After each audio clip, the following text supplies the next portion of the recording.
Olá, eu sou o ScrapFred e seja bem-vindo ao canal Terror Animatrônico. Hoje falaremos sobre o gênero de jogos de mascote horror, não só sobre sua influência no mercado, mas também com a sua decadência. Afinal, esse gênero, apesar de amado por muitos, tem muitas polêmicas no seu meio. Então, sem mais enrolação, vamos para o assunto.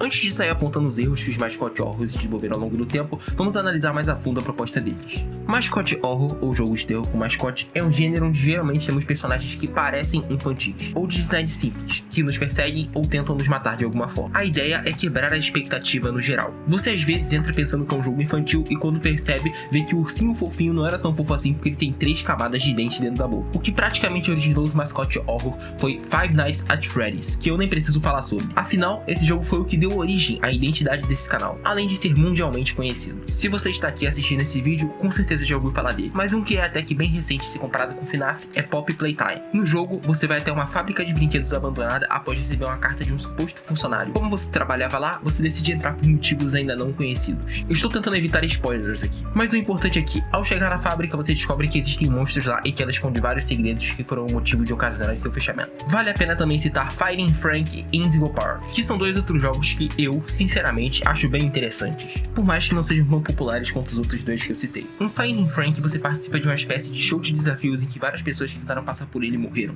Isso devido ao Frank, que é o monstro principal do jogo. Eu acho ele interessante devido às cenas de perseguição que contém muito parkour. Já Indigo Park é sobre um parque de diversão que foi abandonado há muito tempo e você decidiu entrar para explorar. Durante o jogo, você percebe que os mascotes que originalmente eram usados para divulgação estão mais vivos do que o esperado. Eu gosto desse porque ele tem bastante identidade. Eu admiro como cada personagem tem uma personalidade única, por isso me cativou. Agora que você já tem noção do que é um mascote horror e tem exemplos bons, vamos prosseguir com a nossa análise.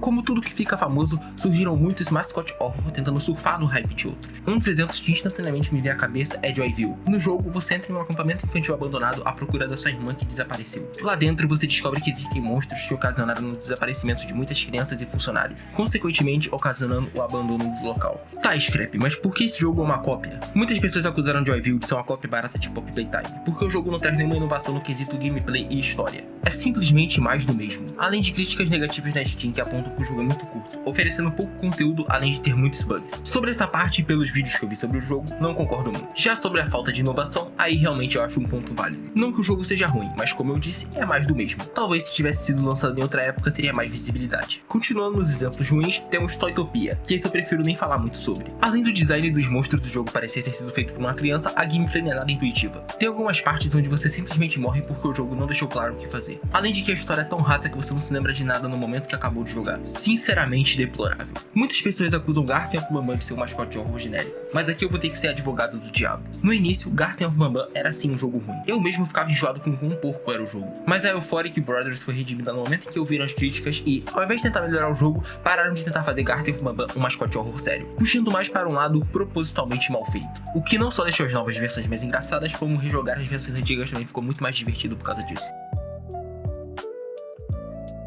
Agora um desafio para você que está em casa. Pense em um mascote horror em que vamos a um lugar abandonado, achamos monstros lá e descobrimos que eles são experimentos feitos com pessoas. Aposto que vários jogos com a mesma premissa vieram à sua cabeça, correto? Isso porque muitos mascote horrors se repetem a mesma fórmula. Fórmula essa que, até onde eu saiba, se originou com Pop Playtime. Ela não é uma ideia ruim, mas depois de repetidas tantas vezes, você começa a enjoar. Graças a Deus, temos algumas obras que fogem disso, tipo Finding Frank, que citei anteriormente. Se as pessoas parassem de copiar o que deu certo e tentassem inovar com suas próprias ideias, esse gênero não seria tão mal visto quanto é por alguns. O problema é que muitas vezes a equipe responsável pelo jogo tem medo de inovar, já que inovar é arriscado. Tem muita chance das pessoas não gostarem da sua ideia, mas esquecem que essa é a maior vantagem no mercado indie. As pessoas querem inovação. Empresas grandes recentemente só focam no mesmo tipo de jogo, então consumidores fogem para o indie para ter variedade. Quando um mascote horror fica com medo de inovar e repete a mesma fórmula, ele ou só é esquecido ou vira piada no meio. Por isso, se você vê um mascote horror que é genuinamente interessante e tem uma ideia diferente das demais, dê uma chance. Apoiar esse tipo de jogo vai mostrar para os desenvolvedores de jogos desse gênero o que o público realmente quer.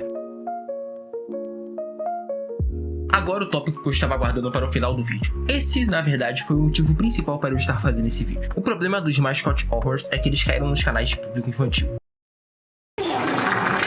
E isso não é culpa deles. na maior parte. Sempre que eu falo sobre algum mascote horror com colegas, eles debocham falando que é coisa de criança. Aposto que o mesmo aconteceu com você alguma vez. Isso porque muitos canais infantis, principalmente de content farm, começaram a usar destes mascotes coloridos para fazer vídeos para esse público. E eu nem preciso dizer que isso é um problema enorme. Não só porque prejudica a imagem desses jogos, mas também por outro aspecto. Me responde uma pergunta. Se uma criança vê o Catnap em um vídeo infantil e decide pesquisar sobre ele no Google depois, o que vai acontecer? Certamente ela vai achar desenhos fofinhos do Catnap, mas também artes de terror e até a forma Nightmare dele, que reflete a verdadeira natureza do personagem. Entendeu? Em questão de segundos, a criança pode sair de um vídeo bobinho e ir para uma obra de terror que vai fazer ela ficar sem dormir e fazer com que os pais tomem ódio pelo coitado do jogo que nem teve culpa. Tudo isso porque um canal infantil decidiu fazer vídeos usando personagens que não eram designados para aquele público. É frustrante ver que isso realmente acontece e que não há muito que possamos fazer. Talvez se o YouTube adicionar novas diretrizes envolvendo esses personagens, poderíamos ter uma diminuição disso. Até porque esse é o principal local em que os canais de content farm estão. Transformar personagens criados para obras de terror em personagens infantis é e sempre será um problema. E se você ainda não concorda que isso é um problema, eu vou dar um exemplo parecido. Imagina se durante um vídeo infantil do nada aparece a Aninha da família Sacana como um dos personagens. Errado pra caramba, né? Então, é a mesma lógica com os personagens de mascote horror. Agora, para encerrar o vídeo, eu tenho que dizer que o gênero mascote horror não é um problema, apesar do título e capa do vídeo sugerir isso. Eu só queria apontar alguns dos problemas que surgiram nesse gênero ao longo do tempo e compartilhar algumas das minhas frustrações. Nada que eu citei nesse vídeo faz do gênero mascote horror ser algo ruim. Afinal, todo gênero de jogos tem os seus problemas. O problema nunca foi o gênero em si, mas sim quando todo mundo está tentando fazer igual ao que já deu certo. Então é isso, espero que você tenha gostado desse vídeo. Se curtiu, deixe o seu like para apoiar o canal e incentivar a volta do terror animatrônico definitivamente. Vamos provar para os crepas que não é só ele que tem assuntos interessantes. Também se inscreva se quiser ser notificado dos novos conteúdos. No geral é isso. Fiquem com Deus e até o próximo vídeo.